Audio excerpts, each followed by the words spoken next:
Exactly 34 days ago, I bought RPG Maker off of Steam.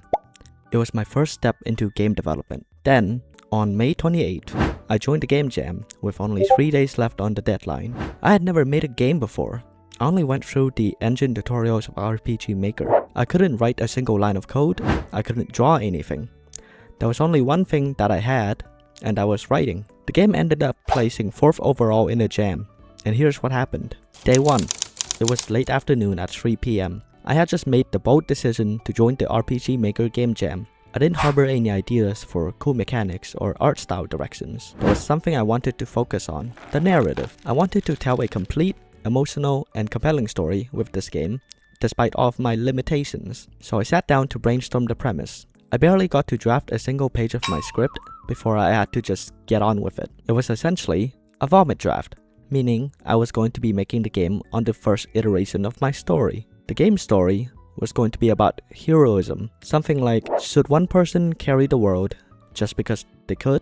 Then, I grabbed the engine's default assets and got to work. The gameplay loop was simple. Dialogue here, dialogue options there, transfer to this scene. You get exactly one area where you can explore a town of nothing. I didn't know the term then, but I was making a canonic novel. A canonic novel is a type of visual novel that offers zero gameplay or branching storylines. Instead of making choices to alter the plot, the reader experiences a single linear narrative accompanied by visuals, text, and music. So think Witch on the Holy Night, Higurashi When They Cry, and Fata Morgana. Problem number 1. The pacing is really off. The programming in RPG Maker is a lot like the programming in Scratch. This does this, then that does that. The only commands that I used was move, speak, and then transfer to this scene. The problem was at some point, it felt like you were skimming through the scenes. Was there not enough dialogues? Is there not enough scenes?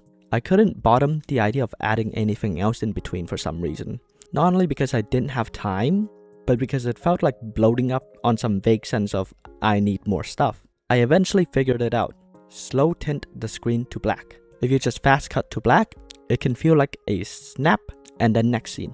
But if you slow cut to black, it gives off a feeling of the passage of time. Problem number 2.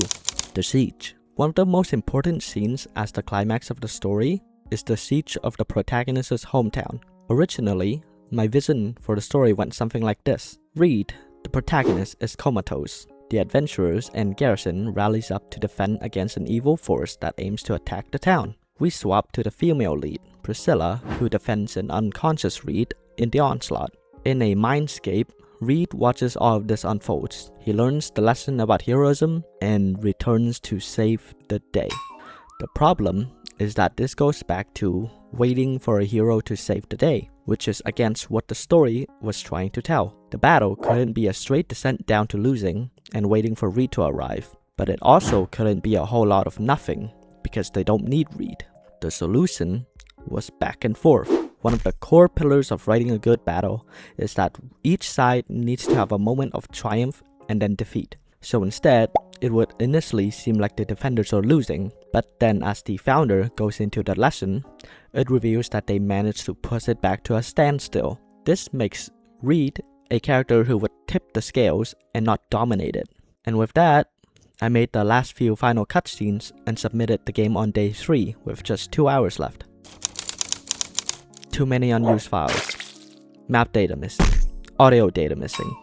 It was my first game ever, and my first time ever uploading to itch. Naturally, I was ill-prepared for the actual deployment of the game into a playable version. The next 4 hours spent fixing this was my absolute nightmare. I felt like I was killing the game's potential because the first wave of players would be dealt with a plethora of errors. Thankfully, eventually, Paragon, the jam organizer, made it to the end and praised the game.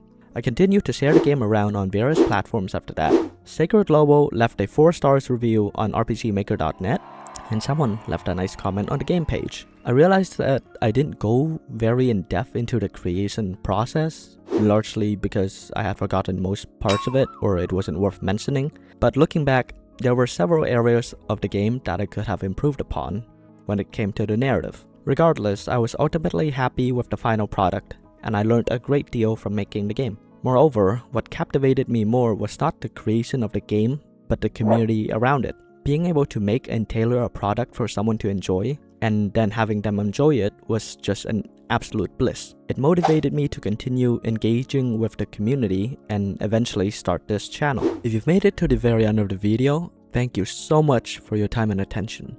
I'm a new creator and I'm still figuring out the ropes of scripting and editing a long video. I discuss creative philosophies and aim to deliver value to everyone who chooses to give me their precious time. I'm currently working on my next game project, A Tale of Winds. It'll be a traditional JRPG with, again, the central focus around the narrative with gameplay complementing it. I can't make these super creative mechanics due to my inexperience with programming, and I don't have the skills to get a distinct art style, but I believe that if a story is compelling enough, it's worth telling whether it be through books, films, or games. We're at the very start of the journey, and if you would like to hop along for the ride, please like, subscribe, and leave a comment so that you're here. Thank you, and bye bye.